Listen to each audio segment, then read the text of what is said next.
So ayan na, ikakabit na yung ating charger, wall charger. Malamang dito ko pakabit. Tatakbo yan doon, papunta roon.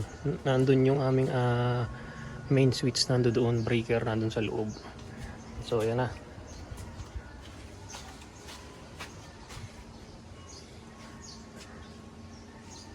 Tingnan natin mamaya, no.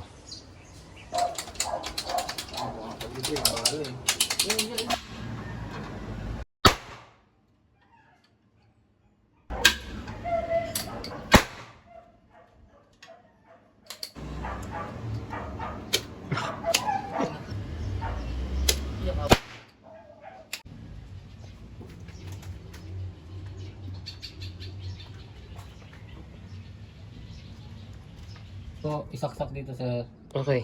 Lagi pong nakabukas yung breaker. Paano nakabukas? Kinakailangan ko pong buksan to? Hindi naman. Dapat naka-up lang yon. Kailangan po sir. Pagka So every time na papatayin. patayin niyo sir. Kasi magkukonsume po siya ng kuryente sir. May ilaw to sir. Okay, sige. Buksan tapos mag-green. Magi-green sir. Tapos, Tapos pag sinaksak niyo sir, saksak niyo na sir. Didilaw naman siya sir. Blinking yellow. okay. Ready to charge na yan sir. Tapos kuhanin yung patap card. nyo na yung card sir. 3 seconds sir. Tutunog siya sir. Pag tumunog, Magbi-blinking green siya sir. mag-green. Pag Yes, nag-green, Nag-charge na yan sir. saan makikita yung... Sa paano sir? Yung 44 sir. 44 nga yan eh. So, nasan ba yung 44? Yun. Oo, yun. Kita ko yung 44. Ito makikita nyo rin yung oras. 63 kilo. Hindi siya masasagad sir ng 7 kilowatts. Magiging mga 6.5 sir. Okay, so yun nakalagay, no, expected time to pull. Sir. 4 and a half eh. 4 and a half hours. Sir. Ayan. Mga 6 hours siguro pagka ano. So, yun na yun. Ngayon, kung papatayin ko na, paano gagawin natin? Pag papatayin, paano na? Lock, unlock lang po kayo sir. Ay, anong ilala ko? Ito sir, yung susi niya sir. May susi ka sir. Okay. Lock, tapos unlock. Lock. Lock. Ilala ko. Pwede lang masagot sir. Ayan. Unlock sir. Ha? Unlock. Ito si unlock ulit. Ganun talaga? Sir. Tapos, Tapos, pag bubunod sir, push, pull. push.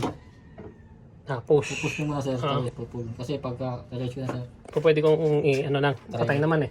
Sir. Pagkatapos nun, sige, tuloy mo muna. Pagkatapos nun, Okay na sir, mamamatay na siya. Hindi na sila mag-charge sir. Bali, iikid niya lang ulit dito.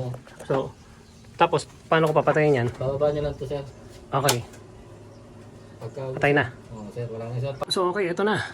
So, lahat yan, may pre na 10 meters. So, kinulang hanggang dun sa loob dito. So nag-additional ako ng 10 metro sa 300 ang isa, 11 meters sa 300 ang isa. So nagdagdag pa ako ng yan papunta rito. Nagdagdag pa ako ng 3,300. So dun sa kanilang price na existing na 25,000 plus 3,300. So ang ibinayad ko lahat is 28,300. Okay, docs. So ayan na.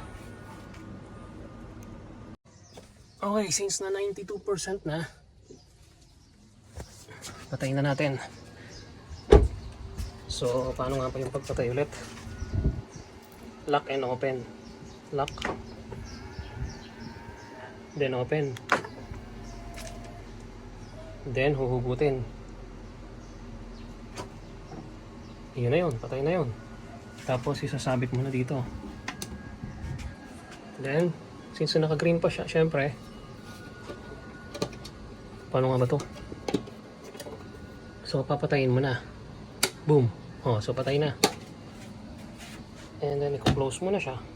Oops.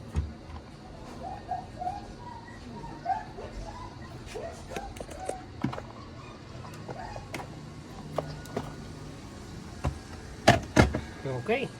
Ready to fire now. 92%.